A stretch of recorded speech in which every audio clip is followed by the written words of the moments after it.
उसमें टच नहीं करेगा। Don't touch the head. तो हम लोग क्या डिस्कस करेंगे? वर्ब्स। क्या? वर्ब्स। वर्ब्स मींस क्या होता है? क्रिया। क्या होते हैं? क्रिया। और इसका हमने डिफिनेशन लिखा, 3 तो डिफिनेशन बताया आप लोगों को। तीनों में से जो आप लोगों को अच्छा लगे वो याद रखिए। जैसे कि हमने लिखा, कोई पूछे अगर कि व्हाट इज वर्ब, तो आप बता सकते हैं एक्शन वर्ड्स। क्या बोलते हैं? Simply action words. मतलब जो वर्ड, जो शब्द वर्ब को दिखाता है, क्रिया को दिखाता है, वर्ब कहलाता है। जो वर्ड एक्शन को दिखाता है, क्रिया को दिखाता है, क्या कहलाता है? वर्ब कहलाता है। क्लियर हो गया? दूसरा में भी वही है, बस थोड़ा सा एक वर्ड बढ़ गया है। हम लोग क्या बोलेंगे? With shows action. Complete. With shows action. आज करना पड़ेगा क्या? आज करने की जरूरत है? अरे सिंपल, आंख मूंद के कोई भी याद कर सकता है। विद शोज एक्शन या तो एक्शन वर्ड, दोनों में कोई भी बोलिए, दोनों सही है। विद शोज एक्शन हो गया। जो वर्ड एक्शन को दिखाता है, वर्ब को दिखाता है, क्रिया को दिखाता है, वर्ब कहलाता है। कोई दिक्कत है? खत्म। और एक तो डिफिनेशन लिखा है हमने, a verb is word which denotes the action is called verb. ठीक है? मतलब जो शब्द एक्शन को, किसको? एक्शन को, मतलब काम को, क्रिया को रिप्रेजेंट करता है, मतलब दर्शाता है। डिनोट्स मींस दर्शाता है, बताता है, उसको वर्ब कहते हैं। क्या कहलाता है? वर्ब कहलाता है, या तो वर्ब कहते हैं। समझ में आया? क्रिया कहते हैं। क्लियर हुआ?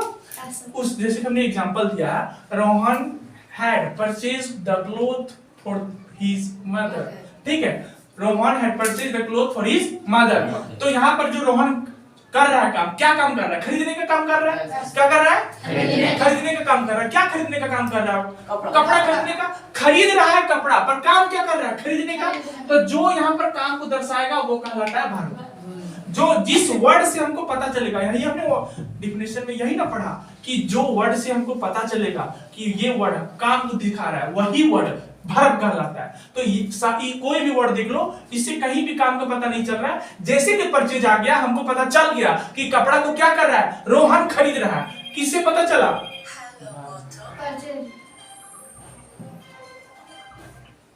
हेलो, हाँ बोलिए।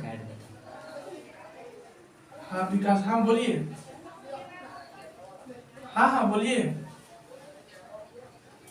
थोड़ा देर में हम बाहर बात करते हैं, थोड़ा क्लास में थे। तो यहाँ पर कहा थे, मतलब कि ऐसा वर्ड जिससे हमको पता चले कि वो वर्ब है, काम किया, तो वही वर्ड कहलाता है वर्ब। इतना लंबा हमने सेंटेंस लिखा। अगर ये परचेज नहीं लिखते तो Rohan had the cloth for his mother, तो काम का दर्शा रहा है, कुछ काम पता चल रहा है? नहीं। जैसे कि हमको वर्ड मिल गया परचेज, हमको पता चल गया कि रोहन क्या कर रहा है? उस कपड़ा को खरीद रहा है। तो रोहन कुछ काम कर रहा है, कुछ काम कर रहा है। कौन सा काम कर रहा है? खरीदने का। तो ये वर्ड क्या हो गया? समझ पाया? अब हम लोग जो वर्ब समझ में आ गया, तो वर्ब का डिफिनेशन होता है। वर्ब का और अंदर जाएंगे थोड़ा, तो उसका गोतिया वाइज जो भी होता है, उसका पार्ट्स होता है, टाइप्स होता है, काइंड्स होता है, जो भी उसको देखेंगे। तो there are 2 kinds of verbs. Verb कितने प्रकार के होते हैं? 2 प्रकार के होते हैं। कितने प्रकार के? 2 प्रकार के। मैन वर्ब और हेल्पिंग वर्ब। क्या? मैन वर्ब और हेल्पिंग वर्ब। अब मैन वर्ब किसको कहते हैं? हेल्पिंग वर्ब किसको कहते हैं? बहुत इजी है, जरा सा भी दिमाग में नहीं लोड लेना, खाली सुनो और चुटकी मार करो, जादू जैसा। मैन वर्ब हमने लिखा, द वर्ब यूज्ड अलोन और टुगेदर विद हेल्पिंग वर्ब्स। एक बार फिर से पढ़ते, द वर्ब यूज्ड अलोन और टुगेदर विद हेल्पिंग वर्ब्स। समझ में आया? मतलब कि ये जो वर्ब होता है वो अकेले आता है और हेल्पिंग वर्ब को काम करता है। क्या करता है? हेल्पिंग वर्ब के साथ आता है। किसके साथ आता है? With helping verb. ठीक है? यहाँ पर मतलब देखो, हमने एग्जांपल दिया, एग्जांपल के साथ तुरंत क्लियर हो जाएगा सारा। देखो क्या होगा। सो एग्जांपल में लिखा, आई एम रीडिंग। क्या लिखे? आई एम रीडिंग। यहाँ पर देखो 2 वर्ब है। अभी यहाँ पर आया रीडिंग, तो रीडिंग ये जो मैं क्या कर रहा हूँ? पढ़ रहा हूँ ना। मैं क्या कर रहा हूँ? पढ़ रहा हूँ। मैं पढ़ रहा हूँ, तो मैं काम क्या कर रहा हूँ? पढ़ने का। तो ये रीडिंग क्या हो गया? Man verb. खुद मैं बता रहा हूँ कि मैं पढ़ रहा हूँ, तो मैन वर्ब हो गया। खुद मैं बता रहा हूँ कि मैं क्या कर रहा हूँ? पढ़ रहा हूँ, तो मेरा काम को पता चल गया ना। तो ये मैन वर्ब, ये क्या हो जाएगा? क्या हो जाएगा? Man verb. He is a boy. He is a boy. तो ये जो क्या है? वह क्या है? एक लड़का है। वह क्या है? एक लड़का है। तो यहाँ पर बोलेंगे, सर आपने तो बताया कि जो वर्ड से पता चलेगा वो होगा मैन वर्ब या तो वर्ब। यहाँ पर कोई वर्ड से हमको पता नहीं चल रहा है कि कहाँ पर काम हो रहा है। क्लियर? तो क्लियर तो। पर एक चीज ध्यान रखना, जिस सेंटेंस में पूरा ध्यान से सुन लेना, दुनिया का कोई भी सेंटेंस में अगर वर्ब नहीं नजर आता है, जो आप लोग सेंटेंस ट्रांसलेशन बुक्स में, बेसिक में, जूनियर में, करंट में, किसी में भी वर्ब फॉर्म्स दिया रहता है ना, वर्ब फॉर्म्स दिया रहता है ना, तो वो वर्ब फॉर्म पढ़ते होंगे तो वहां पर लिखा होता है बहुत सारा वर्ब्स, तो उसमें से अगर कोई भी वर्ब अगर नजर ना आया या उसके एक्सेप्ट ऑफ दिस बुक, उस बुक को छोड़कर भी बहुत सारा बुक है उसमें तो बहुत कम वर्ब फॉर्म दिया होता है, उसके बावजूद भी बहुत सारा वर्ब होता है। अगर वर्ब आपको नहीं मिलता है, वर्ब आपको सेंटेंस में नहीं दिख रहा है, मतलब कि वर्ब फिर भी है, उस सेंटेंस में वर्ब फिर भी है। अब बताएंगे कि कहां है, वो भी जान लो। कैसे पता करेंगे सर, हम कैसे जानेंगे कि वर्ब है कि नहीं है? सो है ना, हमको कैसे पता चलेगा कि वर्ब कौन है? समझ में आया? ध्यान देना। तो हमने बोला कि जिस सेंटेंस में मालूम नहीं चलेगा कि वर्ब फॉर्म्स नजर ही नहीं आया, तो आप लोग सीधा जानना, तो वहां पर या तो इज लगा रहेगा या तो वाज गया रहेगा, यही करेगा ना, या तो इज रहेगा या तो वाज गया। मतलब कि ये कि वो जनरल, वो टेंस से आउट रहेगा, टेंस से आउट, टेंस से रिलेटेड वो सेंटेंस नहीं रहेगा। अगर वो मैन वर्ब पूछा है तो टेंस से रिलेटेड नहीं रहेगा, टेंस से बाहर। अगर वो टेंस से रहेगा तो उसमें तो वर्ब रहेगा ही रहेगा। बात को समझना थोड़ा। अगर वो टेंस से हमको सेंटेंस दिया तो टेंस मतलब चारों टाइम हो गया, तीनों टाइम में किसी भी टाइम से हमको वर्ब सेंटेंस दिया, तो मान लो सिंपल प्रेजेंट, तो हम सिंपल प्रेजेंट में वर्ब डालेंगे कि नहीं डालेंगे? जब तक वर्ब में नहीं डालेंगे तब तक वो सिंपल प्रेजेंट बनेगा ही नहीं। कॉन्टिन्यूअस कर लेंगे तो कॉन्टिन्यूअस में भी टाइम डालना होगा, वर्ब डालना होगा, नहीं डालेंगे तो पता ही नहीं चलेगा कि कॉन्टिन्यूअस की क्या है, पता चलेगा क्या? नहीं। तो जरूरी है कि नहीं?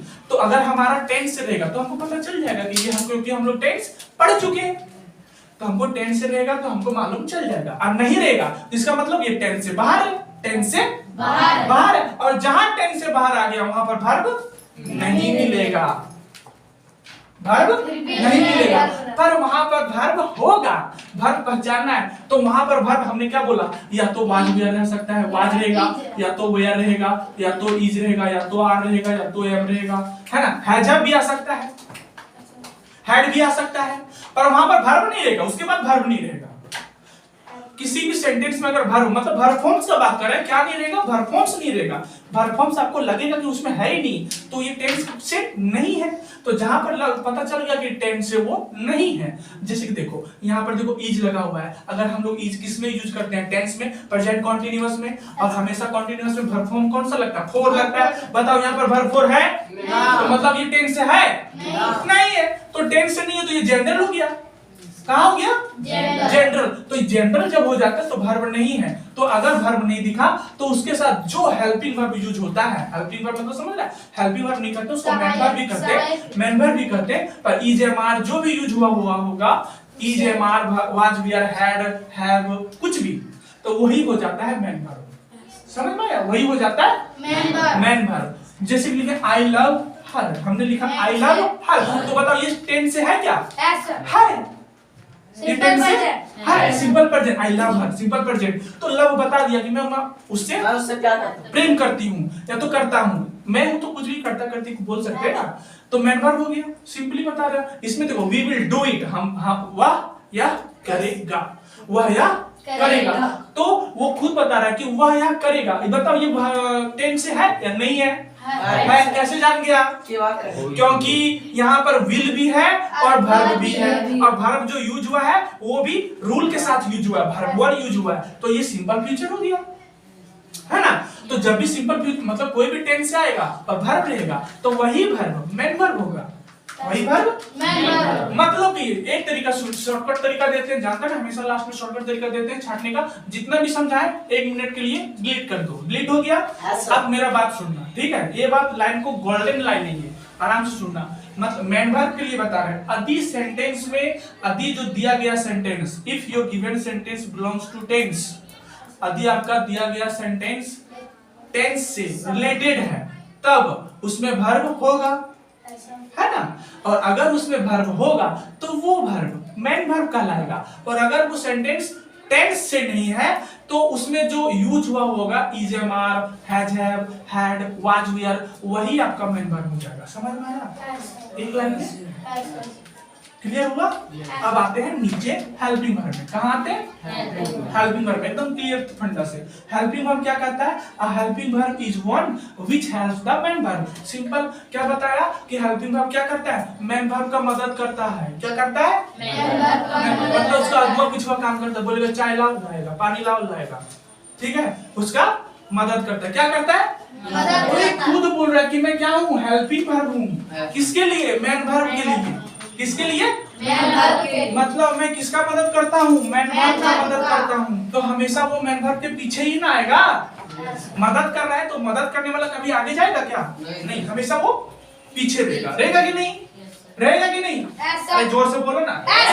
हाँ, तो रहेगा पीछे। तो अगर पीछे रहेगा तो हम लोग देखते हैं कि कहाँ पीछे रहता है। तो अब एक चीज सिंपली जान लो, अगर हम नहीं बताएंगे एक लाइन बोल देंगे तो बोलेगा ऐसा हो गया, ज्यादा मत समझिए। आप सिंपल सुनो। अभी ऊपर में क्या बताएं कि अगर सेंटेंस टेंस से रिलेटेड है, अगर सेंटेंस टेंस से रिलेटेड है तो टेंस में यूज हुआ वर्ब, वर्ब फॉर्म्स में आया हुआ वर्ब मेन वर्ब कहलाएगा। क्या कहलाएगा? Main verb. Main verb. और उसी वर्ब में अगर हेल्पिंग वर्ब पूछे तो उसमें यूज हुआ is am are, has have, was we are, had, will, सब हेल्पिंग वर्ब कहलाएगा। Simple complete. समझ में आया? यही देखो एग्जांपल देखो, आई एम रीडिंग बुक। क्या बोले? I am reading book. Tense से है क्योंकि एम लगा है, वर्ब फॉर्म्स 4 है, तो ये कॉन्टिन्यूअस हो गया प्रेजेंट का। तो यहाँ पर हम लोग बोल सकते हैं सर ये तो मेन वर्ब हो गया और ये हेल्पिंग वर्ब हो गया। हुआ कि नहीं? अगर हम बोलेंगे बाबू इसमें छाटो मेन वर्ब तो क्या बोलेंगे? सर ये हो गया आपका मेन वर्ब, ये हो गया हेल्पिंग वर्ब। मतलब कि जो भी इज एम आर हैव कुछ भी आएगा ना वो सारा हेल्पिंग वर्ब होता है। क्या होता है? और उसके बाद वाला जो वर्ब दिखाता है ना सर टेंस के लिए वो होता है मेन वर्ब, और उसमें जो यूज करता है has have, was we are, is am are, वो क्या कहलाता है? Helping verb. कोई जरूरी फंड है, बड़ा चीज है? No sir. आधु में दोनों अगर छाटने देंगे तो 2 मिनट में छाटेंगे कि नहीं? हम बोलेंगे आई एम बॉय तो एम क्या है? मेन गलत। वर्ब। एम क्या है? Main verb. Main verb. अभी बोलेंगे I am going to Patna तो एम क्या हुआ? Helping verb. Helping verb. क्यों हुआ? क्योंकि एम के बाद गोइंग लगा है। एम के बाद गोइंग, इसलिए एम दोनों। देखो अब बोलेंगे सर एक बार बोले थे एम हो गया मेन वर्ब, एक बार बोल रहे हैं हेल्पिंग वर्ब, कंफ्यूज हो जाएंगे सर, समझ गए है ना? सर आप ही बोल रहे हैं कि आई एम, हमने बोला कि आई एम अ बॉय तो अभी बोले सर ये एम क्या है? अभी क्या है? Main verb. अगर हम लिखेंगे I am going to Patna, ठीक है, तो अभी एम क्या हो गया? Helping verb. अब बोलेंगे कैसे? तो अभी हमने समझाया था कि बाबू एम के बाद वर्ब है नहीं, तो एम क्या हो गया? Main verb. अगर एम के बाद और इसमें देखो I am going to Patna तो एम क्या हो गया? Helping verb. क्यों? क्योंकि एम के बाद वर्ब है, एम के बाद तो ये वर्ब क्या हो जाएगा? मेन वर्ब, और ये वर्ब क्या हो जाएगा? कहानी खत्म। अब एक जनरल सेंटेंस समझ लो, गोल्डन रूल, उस सबसे बड़ा गोल्डन रूल। इसके बाद कोई कुछ नहीं पूछेगा, सिंपल एक लाइन समझो जो समझ लो। देखो क्या पूछेगा, सो एक लाइन लिख लेते हैं। कहाँ लिखते हैं? यहाँ लिख देते हैं, ठीक है। जैसे देखो I am going to school, ठीक है, क्या लिखती है? Going to school. देखो यहाँ पर हर एक अगर टेंस से रिलेटेड कोई वर्ब है, टेंस से रिलेटेड कोई सेंटेंस है, टेंस से रिलेटेड कोई सेंटेंस है, तो टेंस में हमेशा 2 तो वर्ब आता है, एक तो हेल्पिंग एक तो मनी। समझ में आया? फिर चालू करो। एक तो हेल्पिंग वर्ब, एक तो गेट ओपन करो, एक तो हेल्पिंग वर्ब, एक तो मेन वर्ब। अब बोलने का फंडा ये कि एम क्या हो गया? एम क्या हो गया? Helping verb. अब गोइंग क्या हो गया? Main verb. मतलब कहने का ये अगर आपको कहीं भी वर्ब फॉर्म्स दिखे, क्या दिखे? तो वो वर्ब फॉर्म्स हमेशा हमेशा हमेशा क्या होता है? नहीं, हमेशा नहीं होगा। अगर एम के बाद वर्ब फॉर्म्स ये दिखा तो ये हो जाएगा हमेशा मेन वर्ब, और उसके पहले आने वाला कोई भी is am are, has have, was we are, had, will, shall, can, would, may, might, कुछ भी, शुड, सब हो जाएगा हेल्पिंग वर्ब। समझ में आया? टेंस में जितने भी आएंगे यूज होने वाला हेल्पिंग वर्ब वो सारा इज एम आर जो भी यूज होता है सब हेल्पिंग वर्ब। मॉडल्स में कैन, कुड, मे, माइट जो भी आता है, वुड, सब क्या हो जाएगा? Helping verb. तो क्योंकि उसके बाद हमेशा हमेशा हमेशा वर्ब आना ही है, अगर आता है तभी होना है। समझ में आया? कुछ दिक्कत है? No sir. सब कंप्लीट हो गया। छाटने उठे थे हाँ, आराम से बंद करना